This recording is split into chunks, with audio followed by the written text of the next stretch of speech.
Hello दोस्तों, आज हम लोग जिस प्रश्न पे डिस्कस करने जा रहे हैं उसको कल मैंने पोस्ट किया था और प्रश्न ये है कि जजमानी प्रथा को किसके द्वारा बेहतर स्पष्ट किया जा सकता है।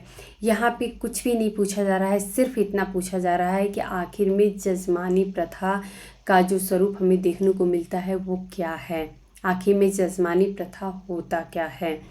तो यहाँ पे आप लोगों को 4 ऑप्शन दिखाई देंगे। पहला ऑप्शन है कि लोगों का पारस्परिक विश्वास तथा सहयोग जजमानी व्यवस्था में हमें देखने को मिलता है। दूसरा है कि लोगों का परस्पर विरोधी हित होता है। तीसरा है जजमानों द्वारा अपनाए जाने वाले दमनकारी उपाय तथा उत्पीड़न। और चौथा ऑप्शन है कि लोगों का परस्पर विरोधी हित और अविश्वास की भावना पाई जाती है। यहाँ पे आप लोगों ने जो आंसर दिया था तो उसमें लगभग 50-50 या ये बोल सकते हैं कि 45 और 55 का रेशियो था। 55% लोग करेक्ट आंसर दिए थे, वहीं पे एक मेजॉरिटी है, फिर भी अगर हम कह सकते हैं 45% लोगों ने गलत आंसर दिया है।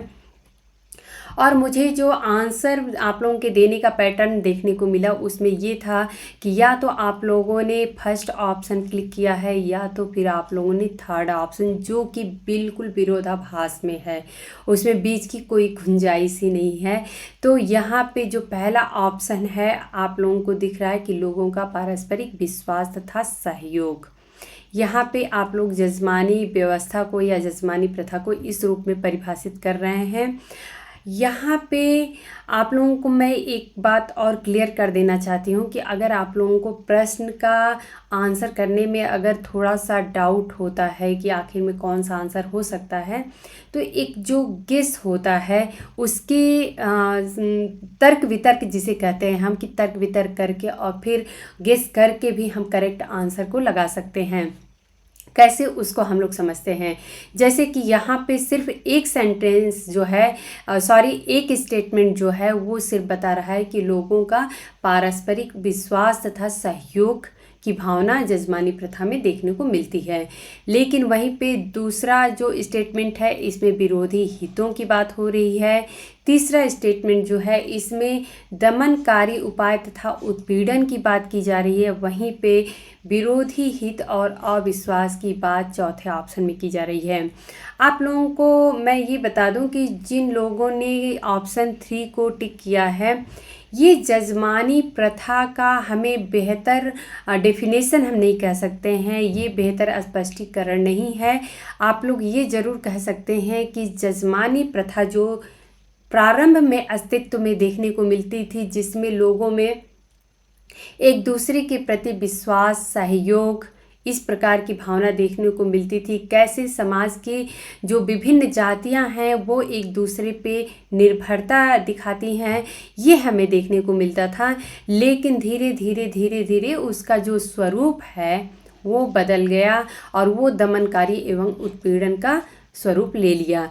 लेकिन अगर बात करें कि जजमानी प्रथा को किसके द्वारा बेहतर स्पष्ट किया जा सकता है कि आखिर में जजमानी प्रथा कहते किसे हैं, तो फिर ये लोगों का पारस्परिक विश्वास तथा सहयोग होगा।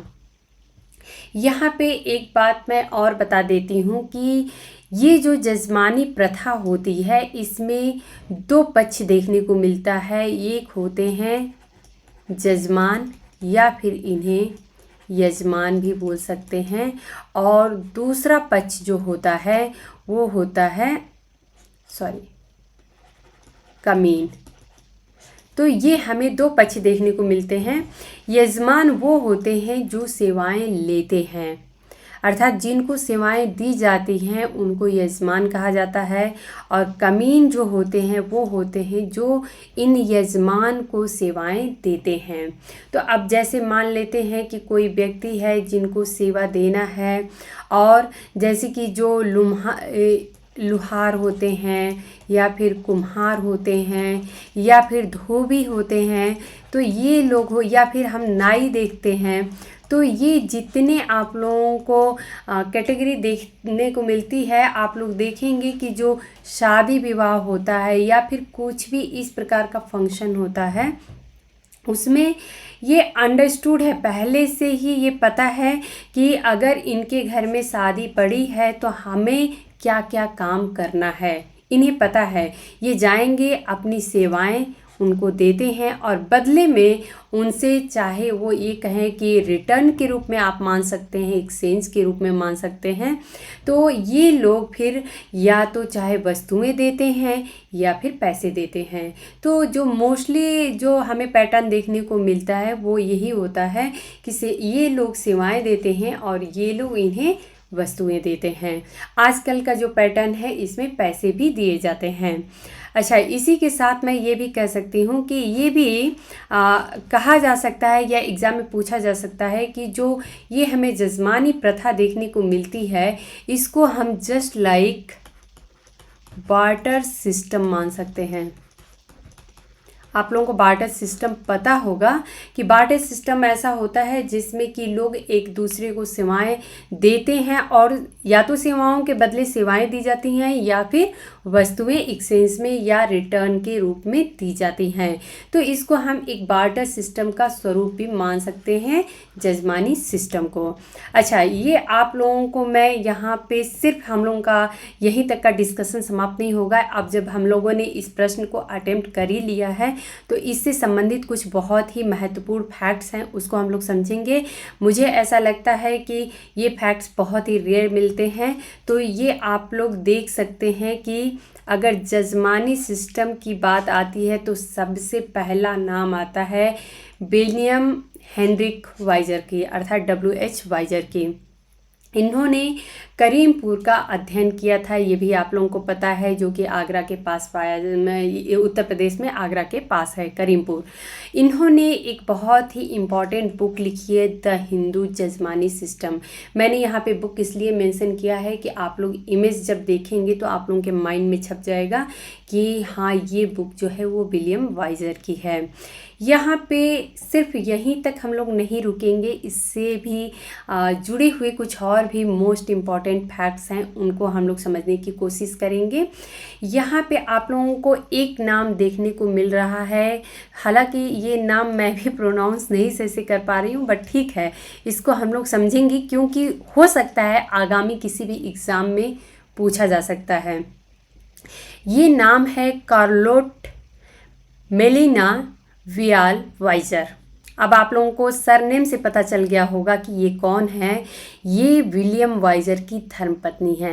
आप लोगों को यहाँ पे एक फैक्ट्स और बता दूं कि जो विलियम वाइजर हैं ये एक अमेरिकन एंथ्रोपोलॉजिस्ट हैं, अर्थात एक अमेरिकन मानवशास्त्री थे। और जो कॉर्लेट मेलिना वियाल वाइजर हैं ये भी एक अमेरिकन मानवशास्त्री रही हैं। अब यहाँ पे चूँकि ये दोनों लोग पति पत्नी थे, ये दोनों जो इंडिया आते हैं ये लोग साथ काम करते हैं। तो आप लोगों को एक फैक्ट्स और मैं बता दूं कि इलाहाबाद, यहाँ पे एक मिनट मैं न्यू पेज पे ले लेती हूँ। इलाहाबाद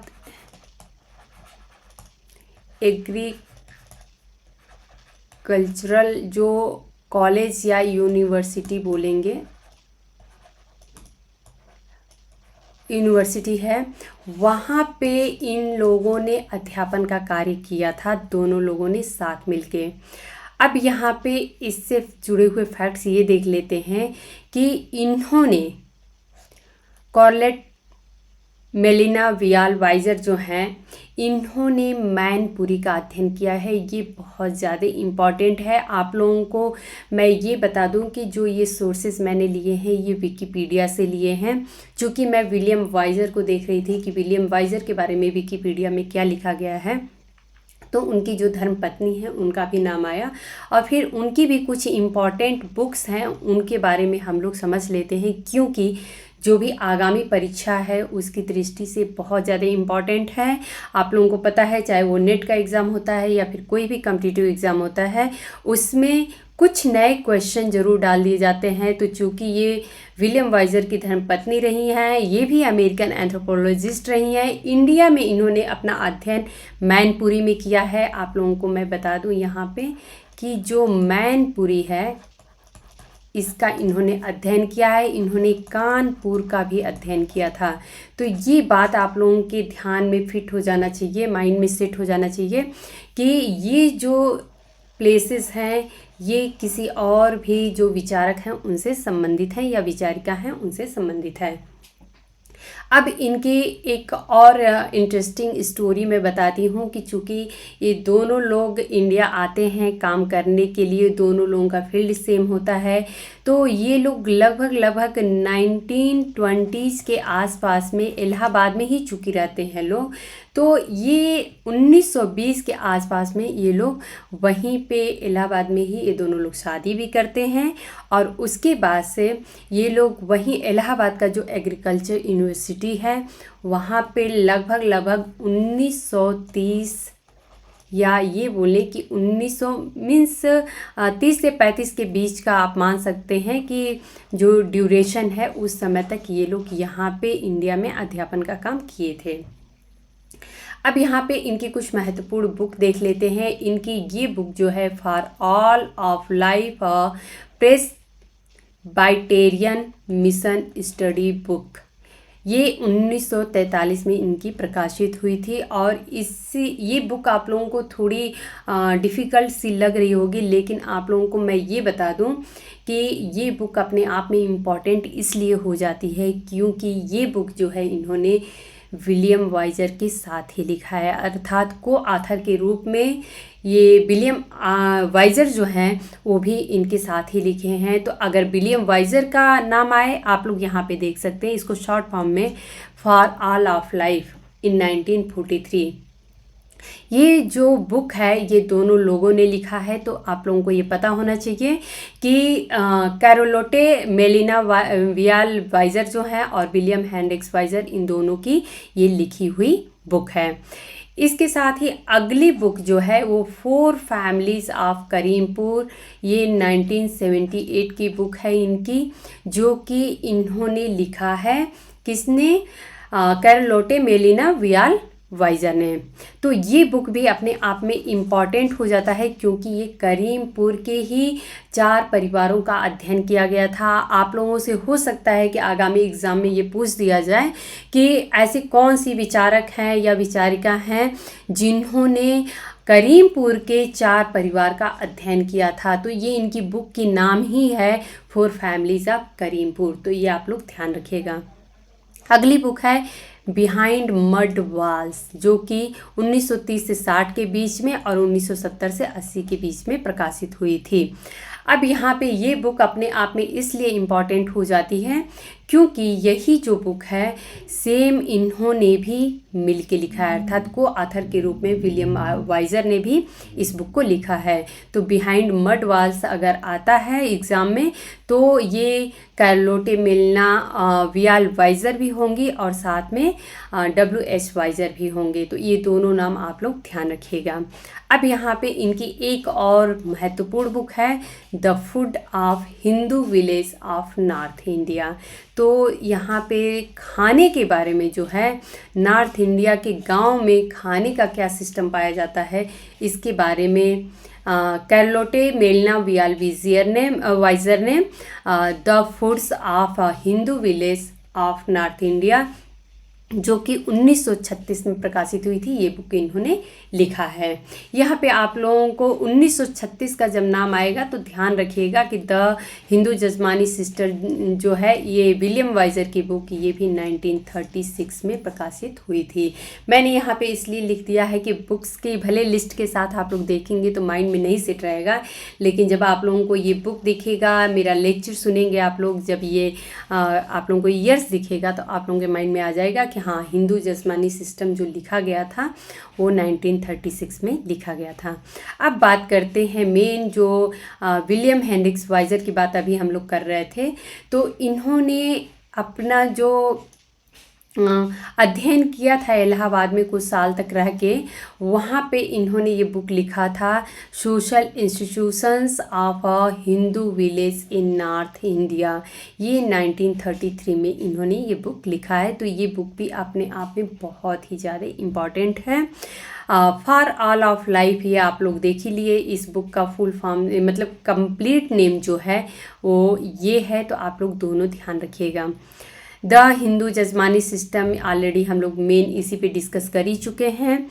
अच्छा, यहाँ पे एक इम्पॉर्टेंट आप लोगों को बुक दिख रही है, अ study of 31 urban churches in the United provinces.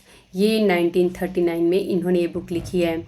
ये बुक अपने आप में इसलिए भी इम्पॉर्टेंट हो जाती है कि आप लोगों को बुक भले न पूछे, ये पूछा जा सकता है कि आखिर में ऐसा कौन विचारक है जिसने यूनाइटेड प्रोविंस के 31 अर्बन चर्चों का अध्ययन किया था। सिर्फ इस तरीके से भी प्रश्न पूछा जा सकता है। बुक का नाम जरूरी नहीं है कि पूछ दिया जाए।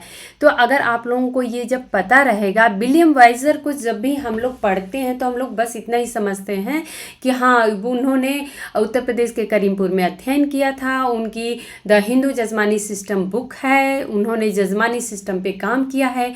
लेकिन वाइजर सिर्फ यहीं तक सीमित नहीं है, उनके से संबंधित बहुत ऐसे फैक्ट्स हैं जो अभी हमें जानने बाकी हैं। तो इसके लिए जब हम लोग उनको डिटेल में समझेंगे तब इनसे संबंधित कोई भी प्रश्न रहेगा अगर, तो हमसे नहीं मिस होगा। यहाँ पे एक और इनकी बुक है, discussion and programme suggestions for young people, जो कि 1942 में प्रकाशित हुई थी। तो यहाँ पे आप लोग देखेंगे कि इन्होंने डिस्कशन एवं प्रोग्राम सजेशन की बात की है। इससे संबंधित मैं आप लोगों को ये बुक कैसे याद रखनी है ये मैं आप लोगों को बता देती हूँ।